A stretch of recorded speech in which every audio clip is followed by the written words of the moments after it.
I'm Anna Messerl, and I am going to be doing a newborn assessment. I'm going to start with respirations, and I'm going to auscultate for 1 minute.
The respiration rate was 34.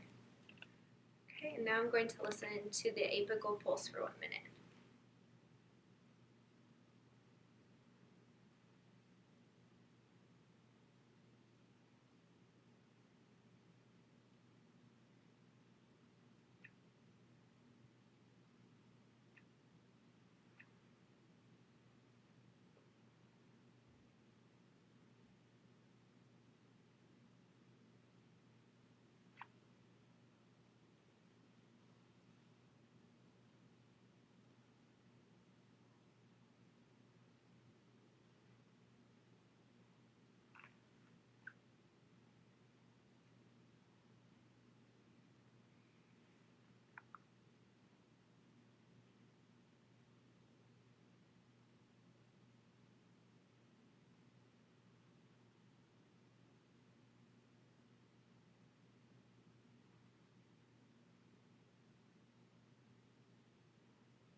Alright, the heart rate was 100 beats per minute, and it was strong, and there are no murmurs present.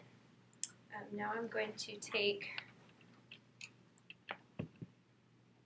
temperature.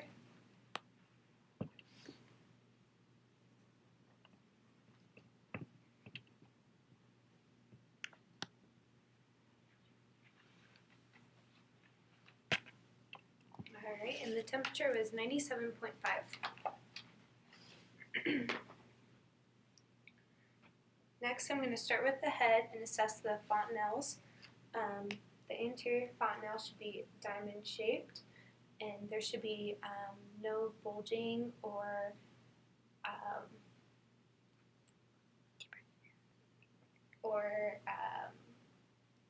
depression present. Okay. Next, I'm going to assess the sutures, and there is a little bit of gapping. There's no kaput or cone head, and there's also no hematomas present.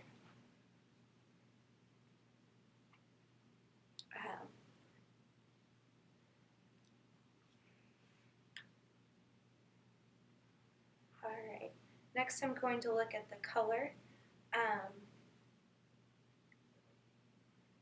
Alright, I'm going to assess for jaundice. I'm going to start at the forehead, the nose, the chin,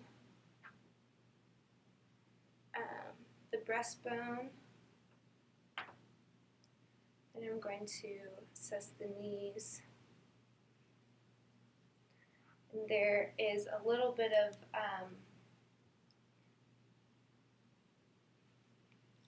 yellow coloring on her forehead, indicating jaundice. I'm also going to assess for a Harlequin sign. There is no Harlequin sign present.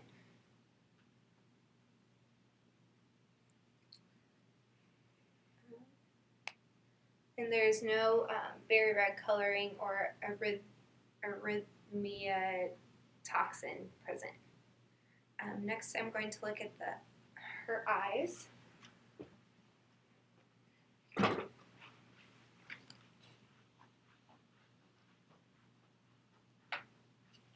And her pupils both constricted with light. Next, I'm going to check for the red reflex. And I'm going to turn the lights off.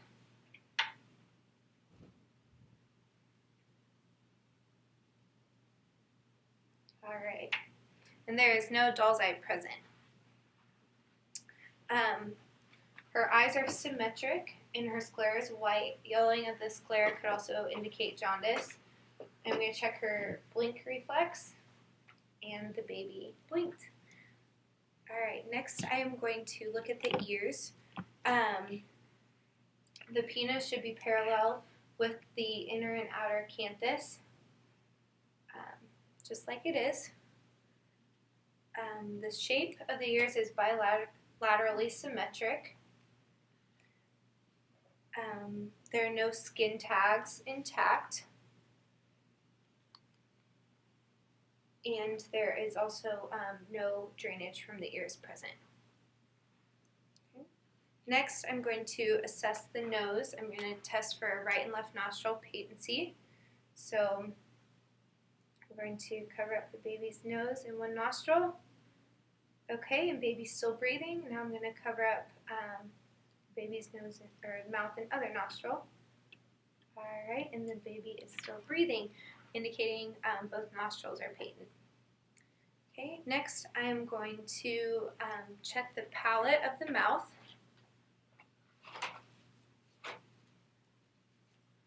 Okay, I'm going to put gloves on.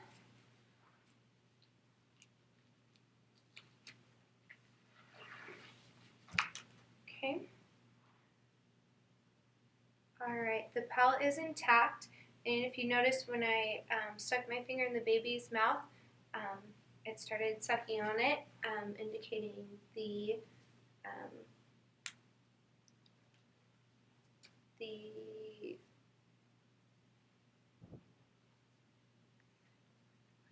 sucking reflex.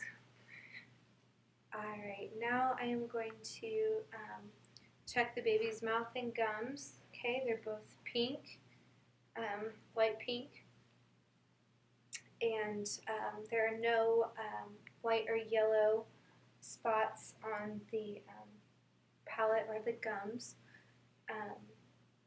Those would be Epstein pearls. Okay, and I'm also going to assess for a cleft lip, and as you can see, there is no cleft lip or cleft palate, and there is no tongue tie on the baby.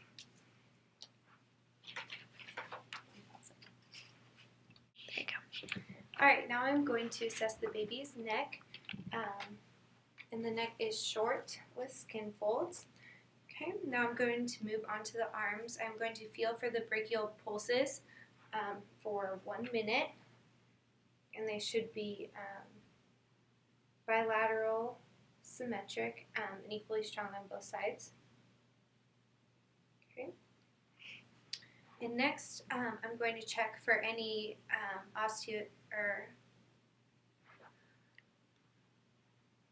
acronosis, and that's a bluish discoloration of the fingers and toes, and that's because the baby's metabolism has picked up.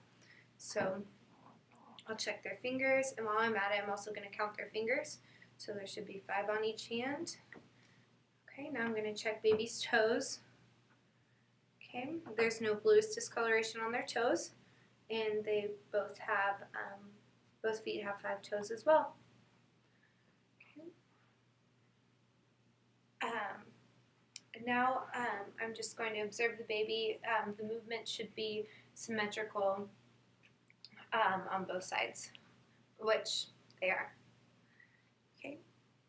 Next, I am going to look at the chest. It should be symmetrical.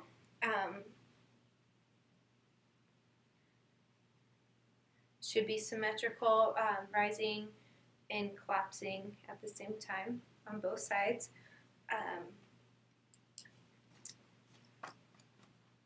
The breast buds are slightly enlarged, which is normal. There's small amounts of nipple drainage present, but that's just because of the excess fluid in the baby's system after being surrounded by amniotic fluid for so long. And then I'm also going to check capillary refill on baby, and it should be less than 3 seconds. Okay. Now I'm going to auscultate the lungs.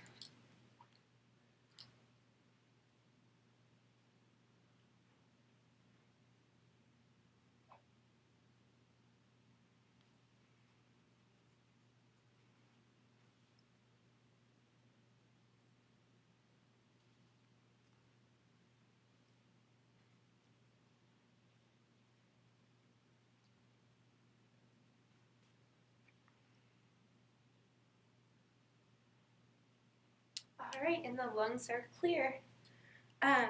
Next I am going to look at the abdomen. It should be cylindrical and slightly protruding. I'm going to listen to baby's bowel sounds.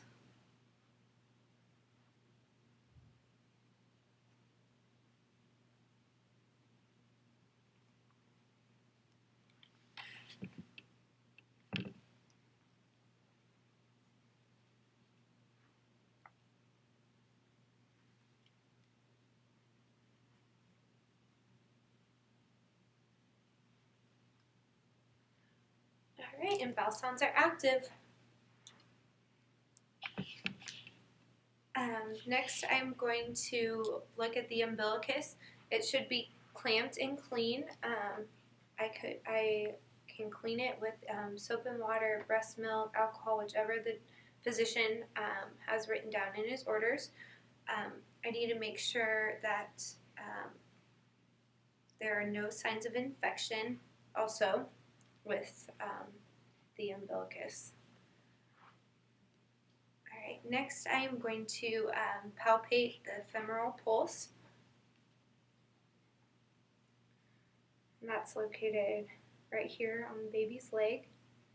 Okay, and the femoral pulse should be strong.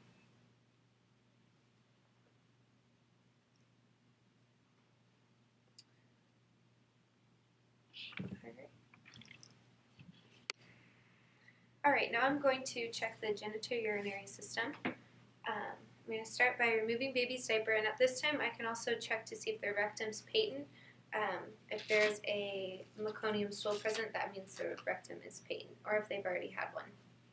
Okay. Small blood streaks are common to find in baby's diaper because of the pseudomenstruation. They still have mom's hormones in their body. And uric acid crystals are also common to find in baby's diaper due to the liver not fully functioning yet. Or the kidneys, I'm sorry, the kidneys not fully functioning yet. Alright, and it's also common to see swelling in the labia majora and labia minora. Okay. Next, I'm going to test baby's hip movements. Okay, and so I'm going to just bring the knees up towards the baby and then rotate them out. Okay, and there's symmetric movement there and no limited range of motion. Okay, now I'm going to look at the baby's skin.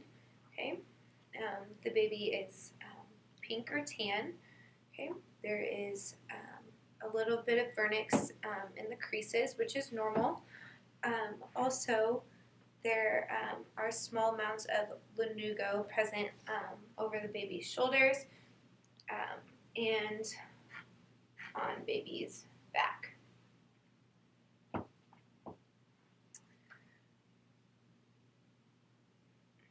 I'm going to check baby's skin turgor, and it should recoil quickly, and it does.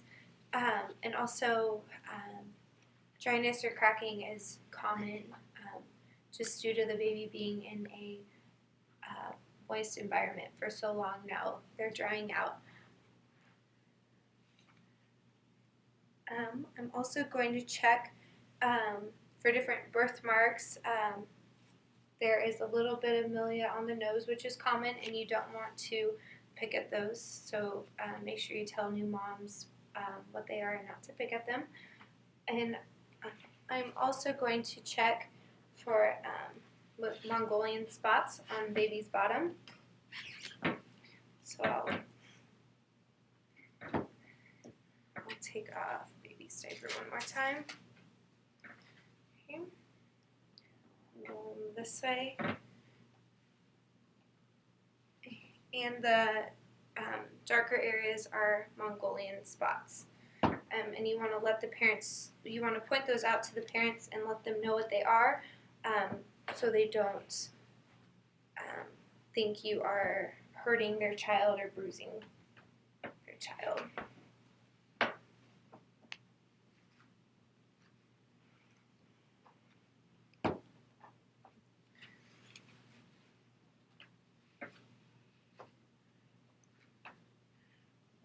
Alright, now I am going to check their neuro.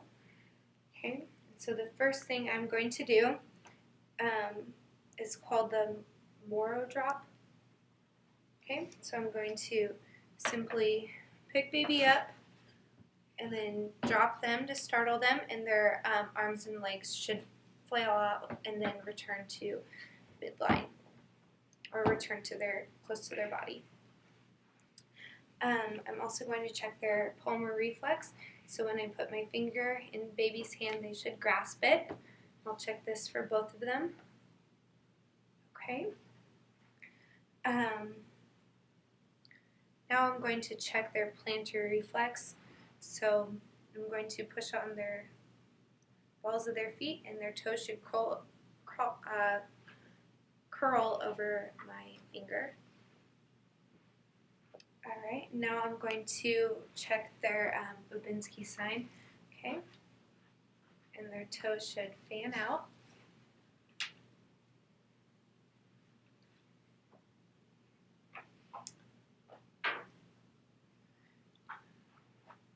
Alright, and I'm also going to, if the baby already hasn't started crying, I'm going to tap on their foot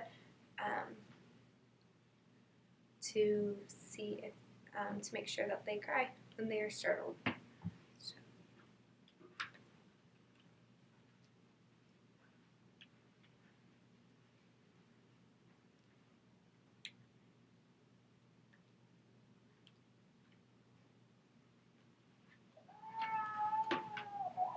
Alright, and the baby's crying, which is a good sign.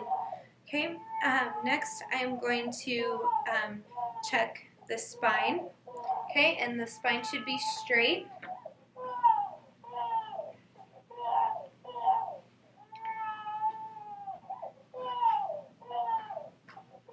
Okay, and then the spine is straight, and there are sacral dimples present.